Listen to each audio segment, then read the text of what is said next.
ચલો હલો એક આ પ્રકારનો દાખલો 134 ને 102 અહીંયા નીચે 8 અહીંયા 21 તો આ શોધવાના તો આપણે પહેલાની બાદબાકી કરીશું 134 ઓછા 102 એટલે 2 34 આ 32 અહીંયા 32 જવાબ આવ્યો તો આપણે જોઈ લઈએ કે 8 ને 4 વડે ગુણીએ તો 32 થાય 8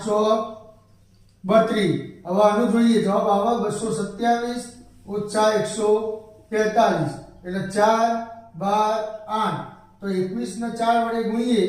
તો 84 થઈ જાય તો આપણે એની બાદબાકી કરવાની 4 વડે ગુણવાના 198 ઓછા 154 4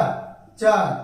0 એટલે 44 આયા તો 44 એટલે અહીંયા 4 વડે ભાગી નાખીએ તો કેટલા આવશે 11 આપણો જવાબ કેટલો આવશે 11